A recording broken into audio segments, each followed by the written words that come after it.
It's Monday, it's 12:15, and we're live in Westminster.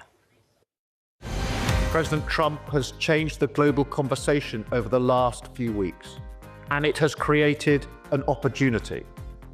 Now we must get the fundamentals right.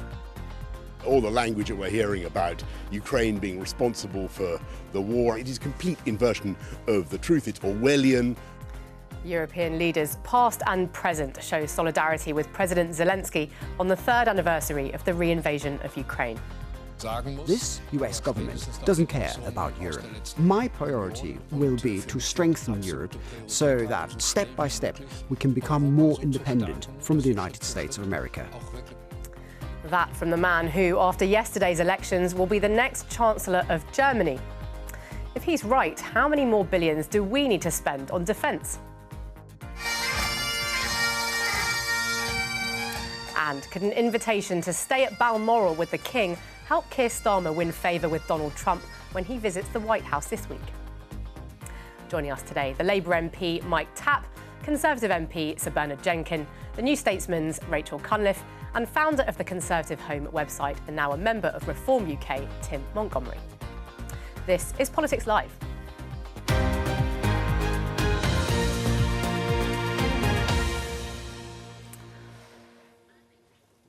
Hello and welcome. We are back. MPs are returning also to Parliament today after a short break, but they are now confronting a world today that looks very different to that of just over a week ago. On this, the 3-year anniversary of Russia's re-invasion of Ukraine, let us start with a reminder of what Donald Trump has said in recent days about the war. I think I have the power to end this war, and I think it's going very well. But today I heard, oh, well, we weren't invited. Well, you've been there for 3 years. Should have ended it 3 years. You should have never started it. You could have made a deal. A dictator without elections. Zelensky better move fast or he's not going to have a country left. Well, after that, my question to the panel. Has the world order been upended? Mike. It's a really interesting question. We are in important days. The next week is, potentially going to set the future for the world and for the security of Ukraine and Europe. And that's why we're taking it so seriously. And what we're seeing from Keir Starmer is that true leadership on the global stage to ensure that we unite against the Russians and do everything we can to ensure that Ukraine come out of this how they want to come out of this. Bernard, there is a new security reality? Well, it's now very plain that there is. The writing's been on the wall for a decade or two. The isolationist sentiment of the United States has been getting stronger and stronger. Remember Obama's pivot to Asia. We had Trump in 4 years ago. He was striking a very isolationist stance. And actually, President Biden didn't actually do very much for European security. He said a lot, but did not do very much. And now we've got the wake-up call that this is now very, very plain that, as the new Chancellor in Germany just said, we've got to provide very much more for our own defence. And if Starmer's going to be effective in Washington, it's going to be presenting that to President Trump as we've got your message, we've heard you, but please, in the meantime, as we build up our defences, you can't just pull away the security guarantee that we've depended upon for the last 80 years. Right, so you've seen signs of this change in position coming in recent years. I mean, it was a shock, but a surprise. Putin himself in the 2000s at a Munich Security Conference. He spelled out the role of a more assertive Russia. He invaded Georgia and Abkhazia, Georgia in 2008. He took Crimea in 2014.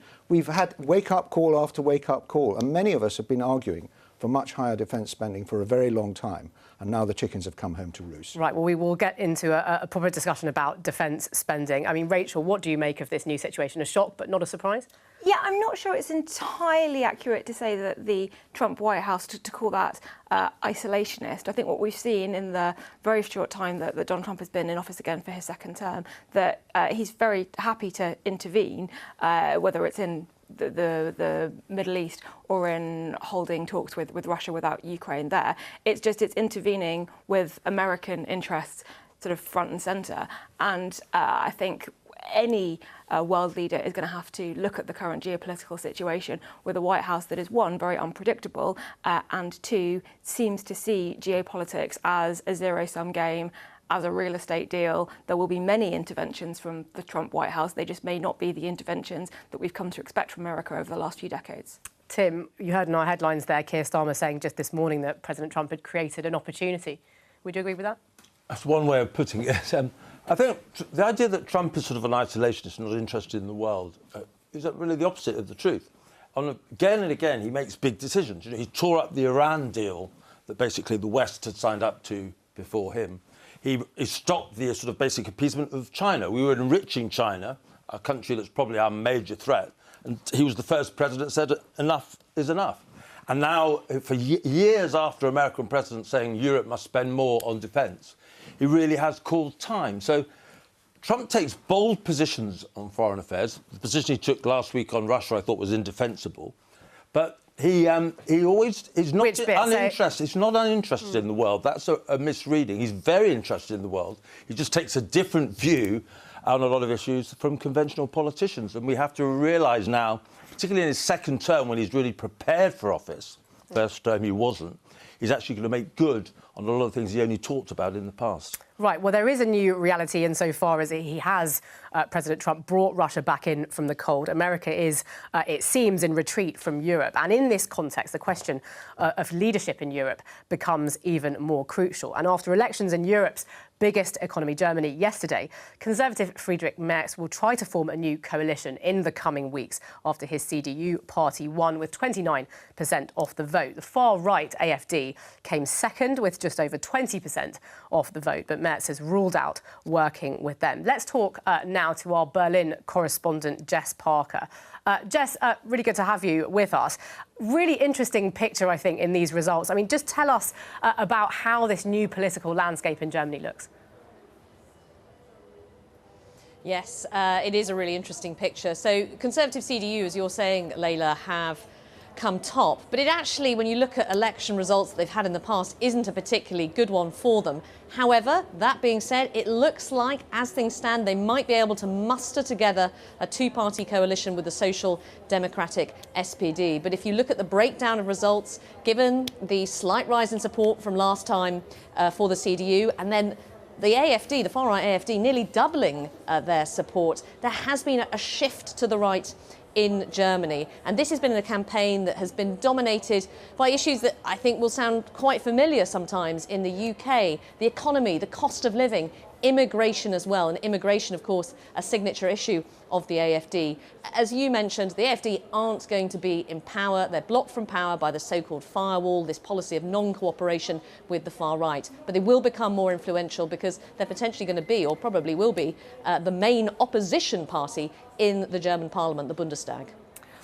Jess, just stay with us briefly because Friedrich Merz was speaking actually as the results were coming in and actually made it very clear immediately that he does regard this as a new era, which requires an immediate response from Europe. Let's have a listen very briefly to what he said. I never thought I'd ever have to say this on TV, but after Trump's statements last week, it is absolutely clear that this US government doesn't care about Europe. I'm wondering, as we get close to the NATO summit at the end of June, if NATO will be in its current form or if we need to make Europe capable of its own defense more quickly. That is my top priority. And I'm absolutely clear what is happening in the USA, even most recently. How Elon Musk has been interfering in the German elections, that is unprecedented. The interferences from Washington were just as drastic, dramatic and shameful as those we've had from Moscow. So absolutely definitive there from Friedrich Merz that Europe needs to step up, Jess. I mean, is he the man to sort of restore Germany's leadership within Europe and on the world stage? He certainly thinks so, Layla, and he's a man known to be a pretty confident individual. Look, I think he believes that under Chancellor Olaf Scholz, there's been a lot of drift in German politics. Chancellor Scholz ran a very divided coalition government, and that Germany hasn't been present enough on the European stage, on the global stage as well. So Friedrich Merz making it very clear right away, before he's even actually become Chancellor, because coalition negotiations will take some weeks, if not longer, but making it clear this is a priority. But I think there are big questions about what that is actually going to look like. He might be a more assertive figure on the international stage than his predecessor, but Germany only recently hit the 2% NATO spending target, and even that was only because of one-off funding. They haven't come up with a sustainable plan in order to do this, and Friedrich Merz has been a little bit non-committal about the future of rising or boosting defence spending in Germany. So I think people will be waiting to see if he'll put his money where his mouth is in that regard, but he certainly is trying to signal that Germany is going to be more present in Europe on the international stage, and actually, I think, take a leading role in something that Emmanuel Macron, the French president, has talked about for a long time, a more sovereign Europe, one that's less dependent on the United States. Jess, many thanks. Jess Parker there, our Berlin correspondent, giving us the update on the German elections. Well, you heard what Friedrich Merz said immediately there. Is he right, Tim? America largely indifferent to the fate of Europe? I don't think that's fair to say that about America. America has underpinned our defence for 70, 80 years. And they've kept waiting for Europe to step forward. And the Labour Party may be talking a good game now, but they weren't even able to match until, well, they still haven't formally done it, match a very modest increase in defence spending that the last Tory government made. Germany, after Ukraine was invaded by Russia, they talked about that was a game changer. They were going to invest hugely in defence. We've just heard that they didn't. And I think part of Trump's frustration is president after president has said to Europe, you've got to start paying more for your defence. You're almost as wealthy as we are. You're much wealthier than you were when we provided this guarantee.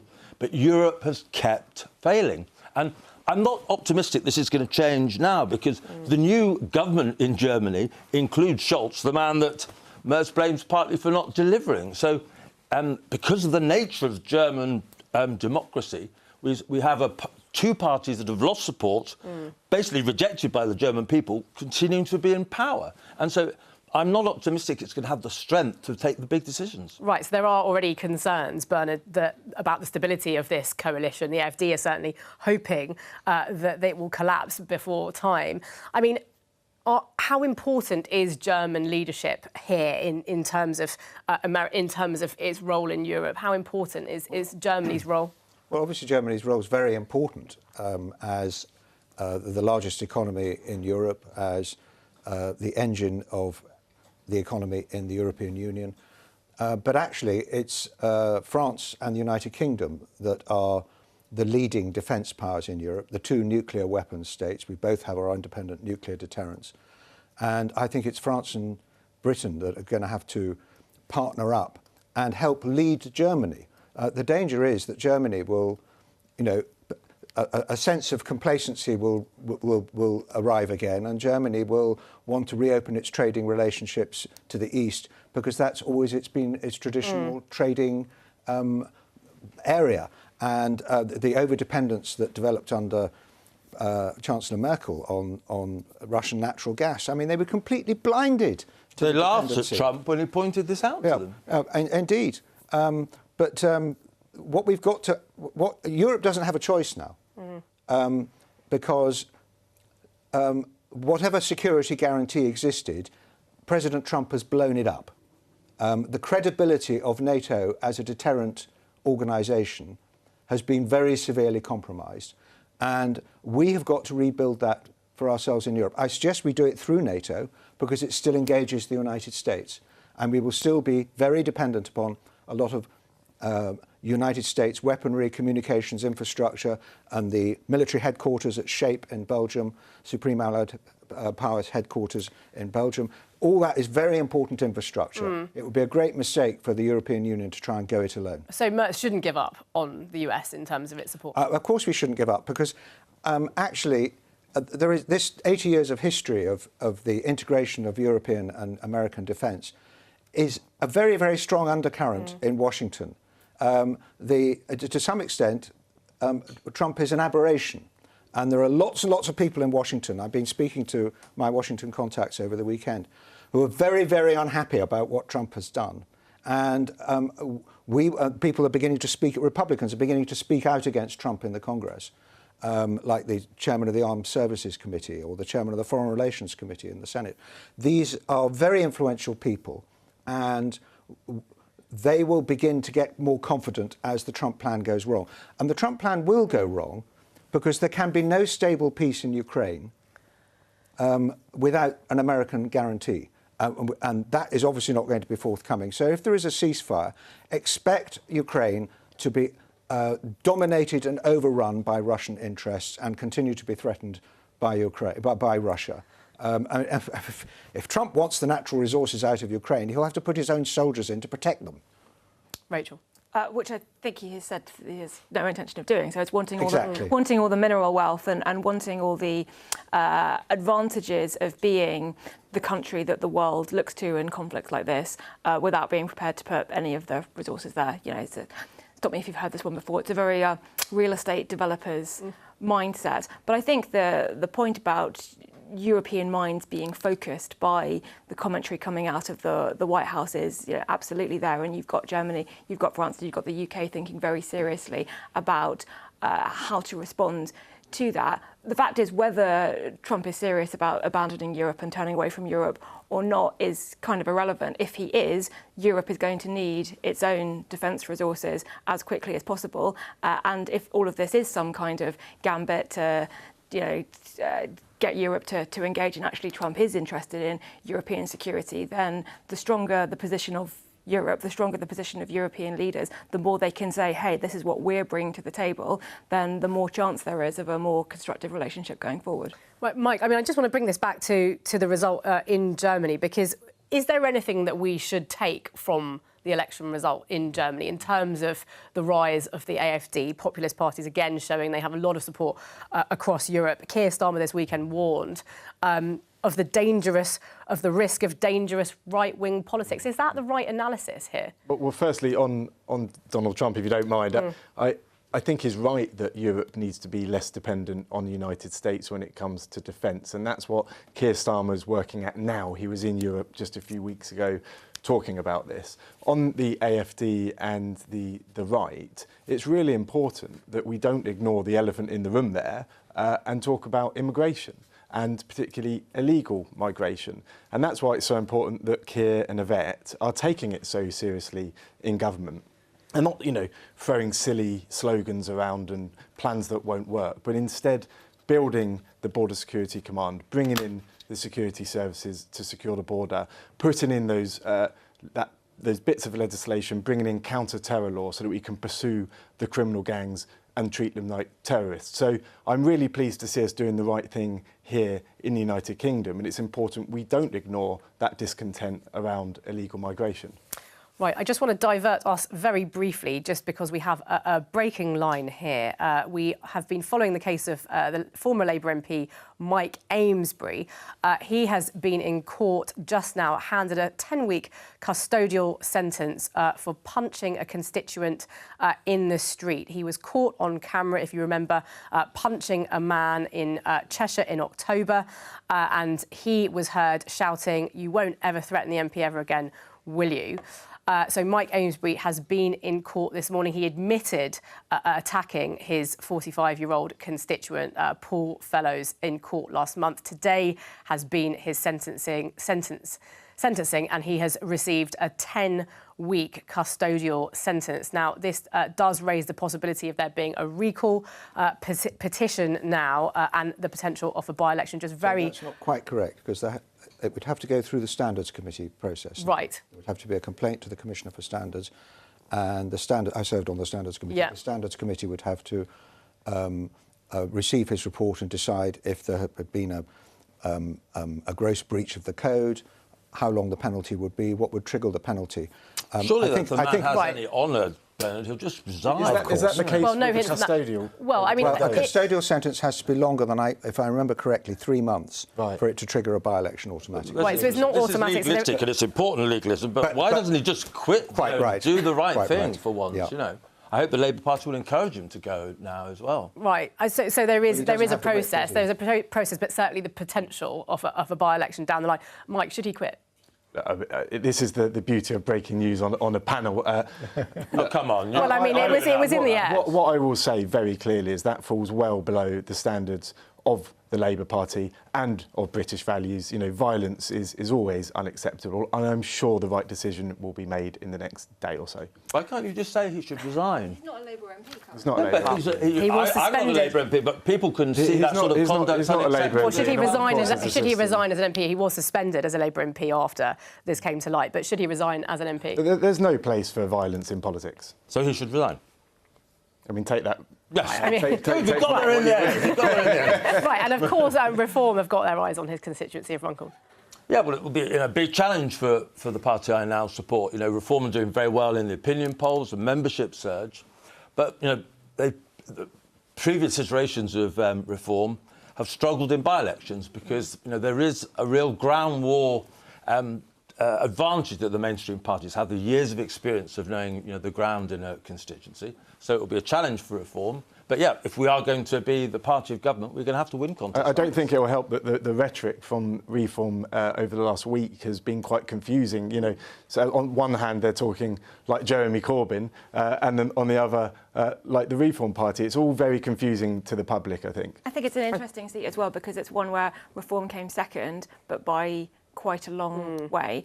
And one thing that we haven't seen, we haven't had the opportunity to see in by-elections so far, is the emergence of a stop Reform vote-switching sort of coalition. And I think by-elections have a real tendency to focus the mind. So if it's very clear that it's Labour or Reform in that by-election, we may well see a sort of groundswell of anti-Reform votes to try and prevent that from happening. Yes, it was 53% Labour in the last election compared to 18%, as you said. A long way for Reform to go. But a real test for Reform. Just quickly, a line that I'm just seeing in regards to Mike Amesbury's sentence. He was told that he would serve only 40% of that 10-week sentence, so 4 weeks, but would spend a further 12 months on licence. Right, well, let us get back to matters a bit more global.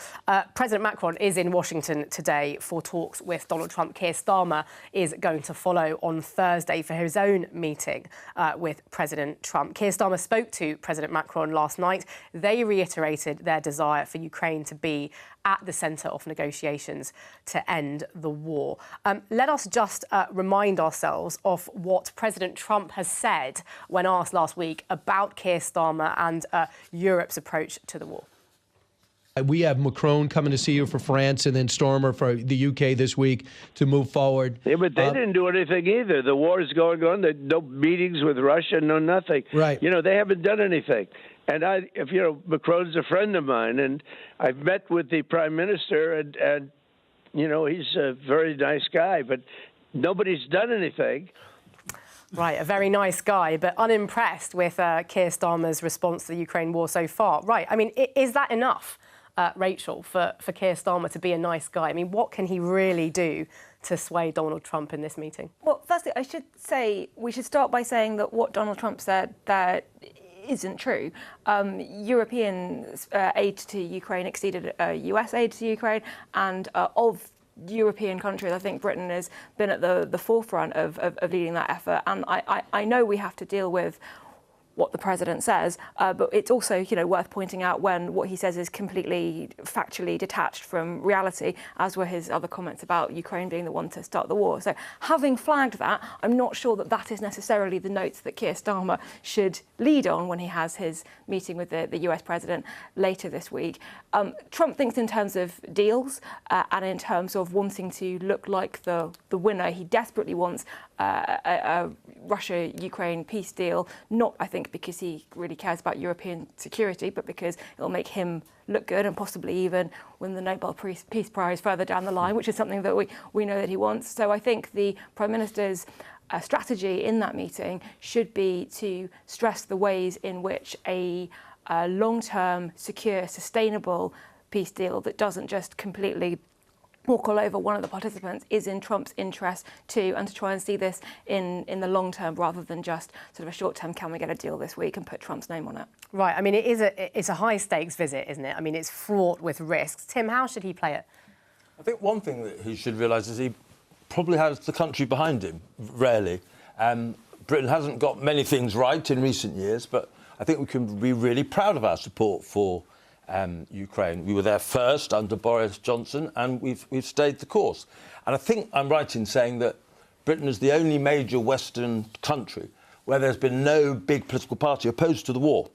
And the opinion polls show that if the British people had to choose between our relationship with America, or continue to invest in Ukraine, we choose Ukraine. So Keir Starmer should go to Washington, and he's actually speaking really on behalf of the whole British people. He's actually quite tough to Trump. And he's a natural mediator, I think, Keir Starmer. He's more of a bureaucrat than a sort of a punchy person.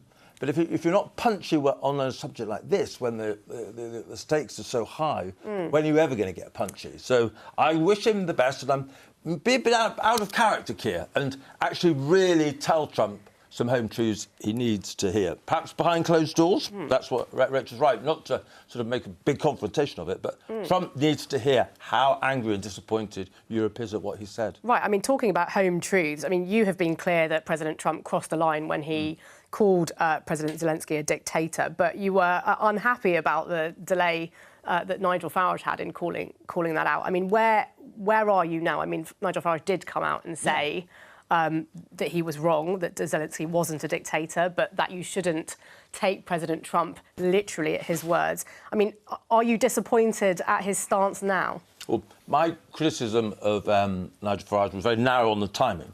People were all over Twitter saying, why the silence? And I thought it was very important that he get out there and say what he did. Last week, before Trump made his remarks, Farage committed reform to NATO membership for Ukraine. So reform stands absolutely sort of in the mainstream of the British response to Ukraine. We think it's right that Ukraine is supported. We don't support Trump's ridiculous attacks on Ukraine. And there was just... I was a bit annoyed at the political handling of the issue last week. That was all I was saying last week. Bernard? I don't want to make party political points, but Farage was miles behind the curve on on Putin some years ago, and I'm glad he's ditched his sort of pro-Putin stance. Well, I mean, I'm taking you at face value. Can I come in just briefly, Bernard? What should Keir Starmer say to the president? First of all, I'm afraid he should not pick a fight with the president. He should not get into an argument about what he said yesterday or the day before yesterday was right or outrageous. He should not be there to articulate what a lot of very angry people in Europe feel about President Trump. He should do exactly the opposite. He should say, yes, you're right. We should do more for our own defence. And he should be able to demonstrate that that's what we're going to do. He should say, yes, you're right. We should try and end this war as quickly as possible. But I think he should also say that, warn Mr. Trump that he's going to go down in history as the worst president ever if he leads to more instability and possibly a wider war in Europe, which is where it's heading at the moment. I can see no path to a stable peace without the involvement of the United States in the Ukraine. I can see no path to coherently deterring Russia,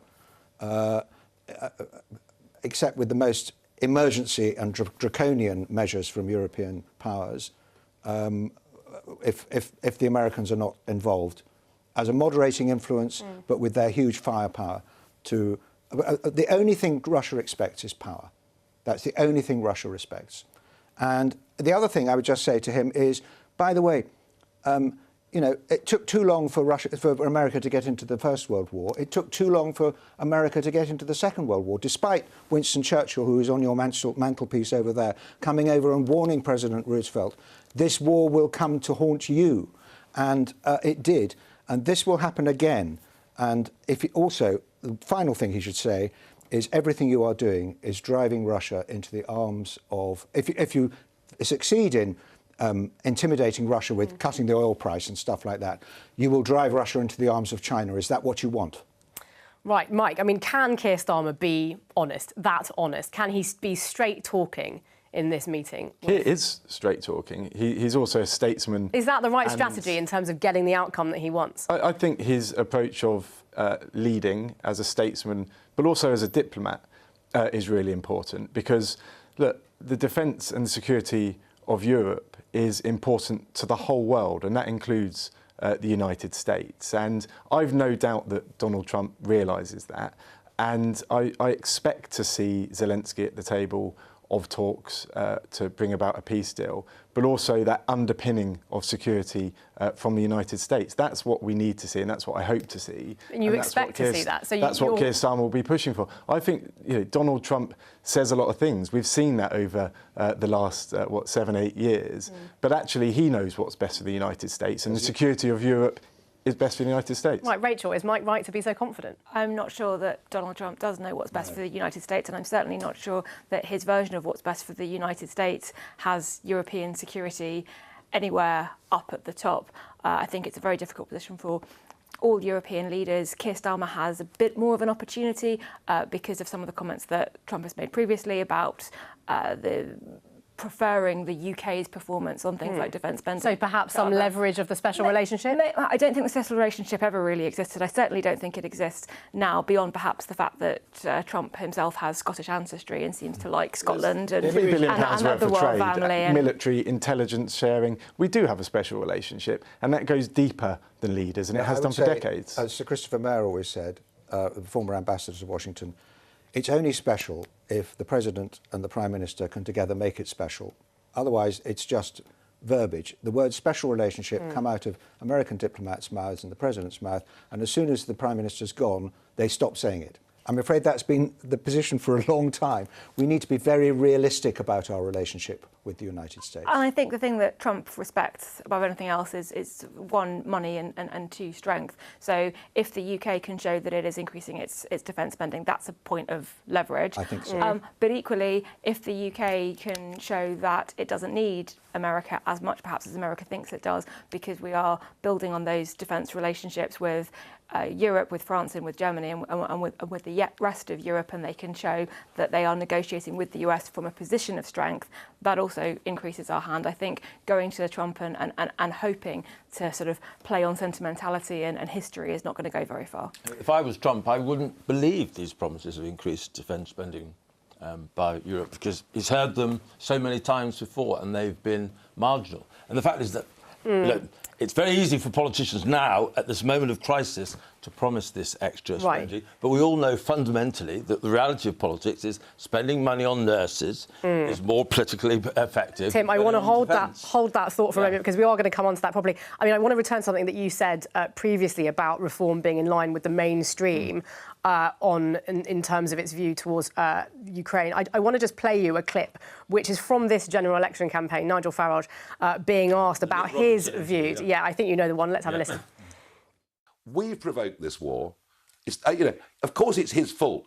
He's used what But we provoked the invasion of Ukraine. Yes, and very interestingly, once again, 10 years ago when I predicted this, by the way, I'm the only person in British politics that predicted what would happen. Right, so I mean that's not that far off what President Trump has been saying in terms of accusing Ukraine of starting the war. I mean, it's very different from what. I mean, you said that your criticism of Nigel Farage was only on timings in terms of his response, but actually, I mean, his position was very clear just a few months ago, and you knew what you were getting into with reform when you joined. I think he makes the point, which I don't agree with, that NATO moving right up to the border of Russia has intimidated Russia. What he didn't then do, though, was the next step, which Trump has taken, was to say that's adequate excuse for what Putin did. Well, so I think there is a big difference between. And to be fair, it was the European Association Agreement with Ukraine, which was drawing Ukraine into a single security space. So Germany, having rejected NATO membership for Ukraine, then went for this EU agreement, which was going to have joint military exercises in each other's countries. It was provocative, but it certainly I wouldn't go so far as Nigel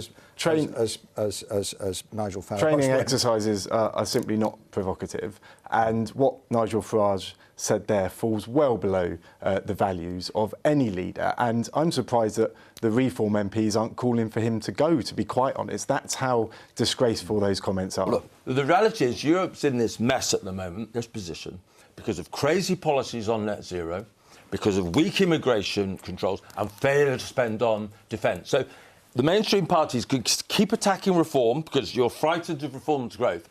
But it's your record, have no answers, which you're continuing with your mad net zero policy from Ed Miliband, without adequate response to the immigration crisis, and you haven't still set out a timetable for defence. So it's scapegoating reform isn't going to work anymore. We say a lot, but they've got no policy to back up what they're saying. Right, I do want to get on very quickly to defence spending, but I want to just point out a couple of things, because the government today are announcing a new package of sanctions on Russia. I think we can look at a post by the Home Office saying that they are introducing new measures to block Putin's elites from entering the UK. I mean, Mike, this is a big package of sanctions, apparently, some of the most severe ones. I mean, what's the point of them when you've got the US bringing Putin to the table? I mean, why are we taking this action now, and how is that going to look to Donald Trump? This is a continuation of sanctions against rich oligarchs that try and pollute our political system, and we're just going further with it. There is also talk of looking at the shadow fleet that the Russians are using to fund the war in Ukraine, and what more we can do around that, working with Europe. These are really effective measures that will help Ukraine in that battle that they're currently fighting. Right. Rachel, I mean, you mentioned something, getting onto the subject of what Keir Starmer could offer Donald Trump in this meeting. I mean, you mentioned Donald Trump's Scottish heritage.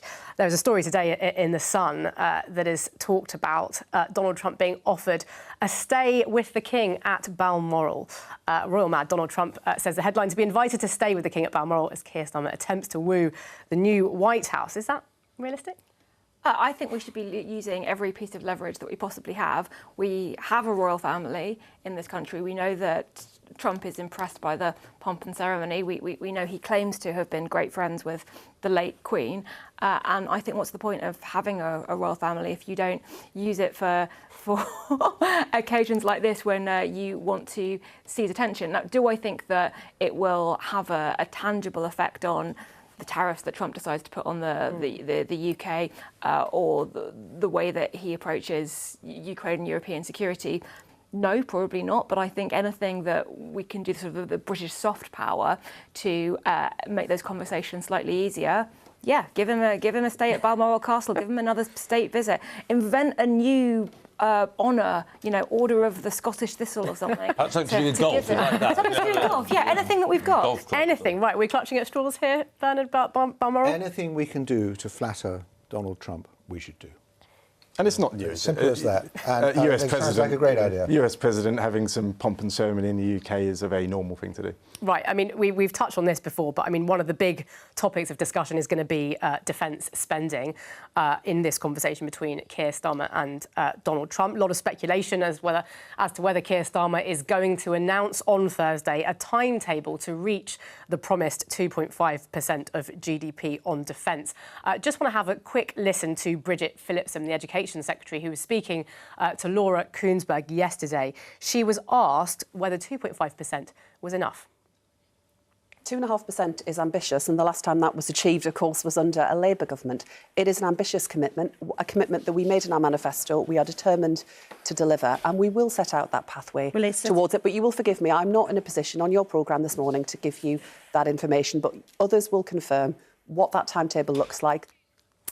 Mike, 2.5%, she described that as ambitious. Is it really in this new reality when Trump has talked about a figure as high as 5%? I think when we've inherited such a difficult economic picture, there's not money to throw around, and it's going to take a lot of work from Rachel and her team to make sure that we can afford to get to that point. And look, we haven't been there. So you're not considering anything above 2.5%? Well, look, in the manifesto it said that we're working towards 2.5%. That's all I know. But there is a new reality now. There is a new reality, but we have got the Defence Strategic Review to be completed soon, and that's going to tell us in detail what sort of money we need to be spending and where. Because remember, only the last review on defence said that conventional warfare is no longer a threat in Europe. Things have changed dramatically, so we need to ensure we have that resilience. We don't have it anymore. The military is down to 72,000.